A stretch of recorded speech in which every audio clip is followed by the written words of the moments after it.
Dans la rubrique Territoire perdu, nous allons parler du Tanoutuva. Le Tanou quoi? Si vous avez la ref, bravo à vous. Vous venez de gagner un séjour d'une semaine, voire plus, dans nos plus beaux goulags. Bref, petite explication de ce même, avant d'introduire notre sujet, car je le trouve bien drôle. En l'an de grâce 1941, le Tanoutuva décide à la suite de l'invasion de l'Ouest de l'URSS de déclarer la guerre aux méchants nazis. Ce à quoi les nazis ont répondu PTDR, t'es qui? car, tout comme vous, avant cette vidéo, ils ignoraient tout du Tanoutuva. Mais déjà, deux questions se posent. À qui appartient ce pays? Bah c'est simple, il appartient à Jules Laconta, lol. Mais bien sûr que non, il est à nous. C'était une blague de piètre qualité, je le reconnais. Et ensuite, la deuxième question. Comment ça va? Bah écoute, tranquille, ma femme a largué, j'ai des difficultés au travail, j'aurais pas. Ça commence à devenir gênant. Eh bien, déjà, ce même cache une certaine réalité sur la situation du Tanoutuva. S'il décide effectivement de déclarer la guerre à l'Allemagne, en raison de l'invasion de l'URSS, c'est qu'il y a une raison. Ils entretiennent des relations étroites avec l'URSS. Alors comme ça, chérie, ça te plaît la vodka? Oh oui, vas-y, j'adore ça. À tel point que, spoiler, si ce territoire n'existe plus, c'est que l'URSS l'a avalé. Mais rassurez-vous, c'était consentant. Enfin, je crois. Ah, attardons-nous sur la carte. Je suis la carte, je suis la carte.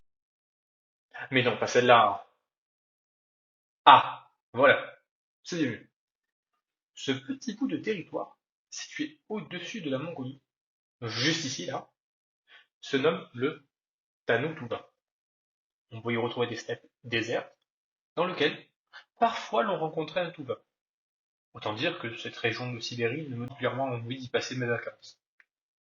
Au moment où le territoire est annexé, en 1944, c'est environ 80 000 habitants, sur un territoire d'une superficie de 170 500 km². Ce qui, si je sors ma calculatrice, fait 80 100 divisé par 170 500 égale 0,475 habitants au kilomètre carré, ce qui le placerait à l'époque entre le voisin mongolien et la Guyane. Autrement dit, deux territoires peu réputés pour leur densité de population.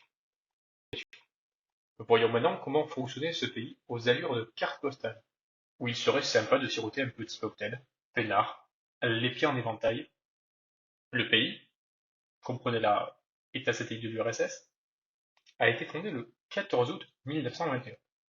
Il n'est reconnu que par ses deux voisins, ce qui, on doit bien l'avouer, est un petit peu gênant. Il s'agit en réalité, peu ou prou, de l'ancien protectorat soviétique du Kraï d'Ourian Kraï, dont le drapeau n'était pas encore rouge, et je tiens à dire que là, c'est surprenant. Pour faire simple, la Russie donne du bif, de la moula, de l'oseille, au Touvain. Et là, bam, les traditions touvaines commencent à être bafouées. Puis en janvier 1920, les communistes arrivent et contrôlent désormais le territoire.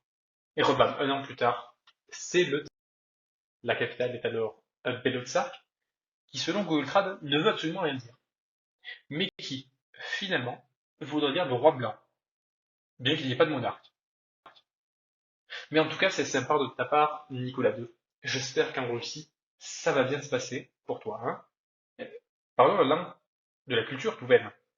Largement influencée par les cultures kazakhs et mongoles, qui se retrouvent notamment dans la forme de leurs arbres et ustensiles, ils adoptent une autonomie nomade. En tout cas, ce charmant cavalier touvain a bien fait rêver. Si vous comptez séjourner là-bas, peut-être vous sera-t-il proposé de participer à de la lutte Krouresh, à mi-chemin entre lutte et pratique sumo. Ou alors, une course de chevaux. Si vous avez plus de jeux, vous pourriez même vous laisser tenter par une partie d'échecs. Et alors là, laissez-moi vous dire que les pièces en valent la peine. Si The Voice vous a recalé, et vu votre talent misérable, ça peut se comprendre, ne vous en faites pas. Chez les Touves, vous y serez bien accueillis avec des chants Rohoni qui est un chant de gorge. Et non, je ne m'essaierai pas à une démonstration. Si l'on dit de vous que vous êtes un canon de beauté, le Danguina, pour mesdames, est fait pour vous, car il s'agit là, ni plus ni moins qu'un concours de beauté. Ne soyez pas en colère, messieurs, il y en a aussi un pour vous, rassurez-vous, le concours de bravoure, nommé le Jeudi. Il est à noter que les Touvains ont un grand respect de la nature et de leur culture, avec de nombreuses fêtes à leur actif, célébrant le cycle des saisons et de la vie. Et pas de frivolité chez les Touvains, ici c'est à la bonne franquette. Donc, s'il n'y a pas de monarque, comme on l'a dit précédemment, bah, qui dirige ce territoire? Eh bien, dans un premier lieu, ce fut le premier ministre touvain, Dondour Koula, membre du Parti révolutionnaire du peuple. Mais non, pas ce lama, mais ni celui-là d'ailleurs. Eh bien, lama, comme dans Dalai Lama, ce qui correspond à un rôle d'une très haute importance dans la sphère bouddhiste, qui est ainsi devenue la religion d'État. Il entretient des liens étroits avec la Mongolie, mais cette fois-ci aucun des deux n'avale l'autre, car la culture mongole est davantage partagée par ces deux territoires. Il est même formellement opposé aux idéologies soviétiques en ce qui concerne l'athéisme et le rejet absolu de toute forme de religion. Vous vous doutez bien que la mère patrie n'est pas très contente que le territoire qu'elle a elle-même fait naître lui plante un couteau dans le dos comme ça. Et donc va lancer un coup d'État en 1929 mené par 5 personnes, si c'est pas triste comme histoire. Coulard est donc dépossédé de ses pouvoirs, puis exécuté au cours de l'année suivante. Comme quoi, même en URSS, l'URSS met alors en place une politique de collectivisation, comme dans tous ces territoires, ce qui est étonnant parce que le Tamil-Tuva est alors une entité à part entière, et réprime le lamaïsme avec un succès mitigé, les Touvains étant bien ancrés dans leur culture, ainsi que le nomadisme. Mais alors là, c'est sans succès.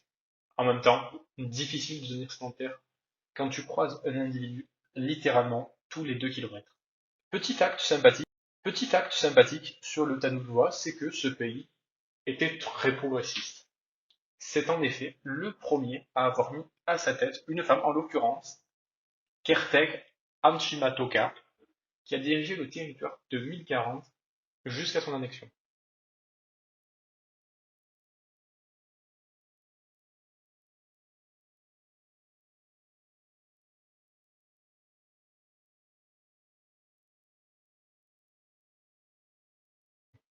Fort de 23 ans d'existence, le Tamil aime le changement.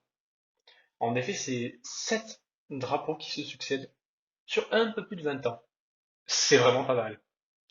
Et d'ailleurs, c'est assez révélateur d'une transition d'un territoire aux cultures anciennes, mongoles, si on peut dire comme ça, ainsi que d'un milieu très rural issu du Kraï. Plus doucement, des emblèmes soviétiques viennent se glisser.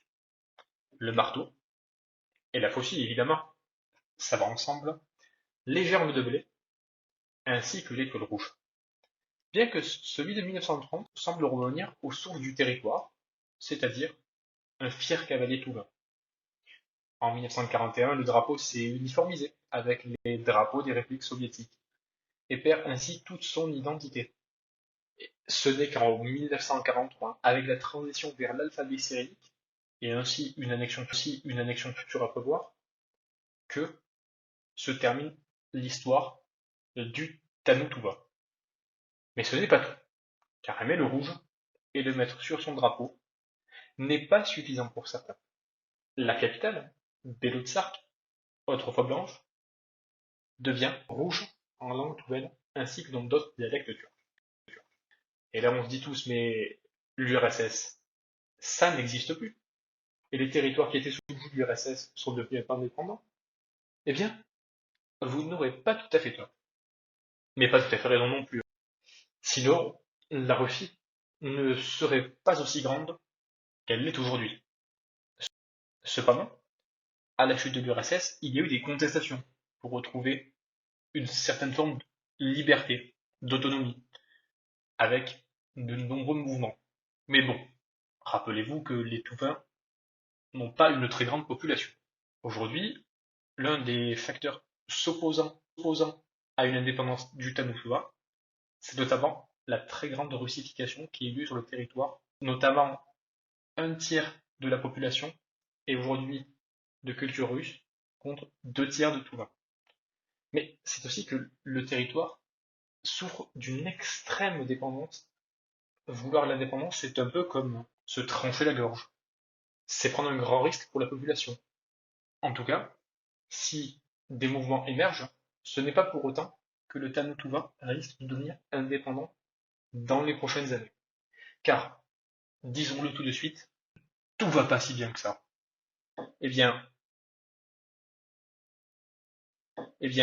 merci à tous d'avoir écouté cette vidéo, et on se retrouve samedi prochain pour une toute vidéo dans la rubrique Territoire perdu. Je vous dis à tous, au revoir.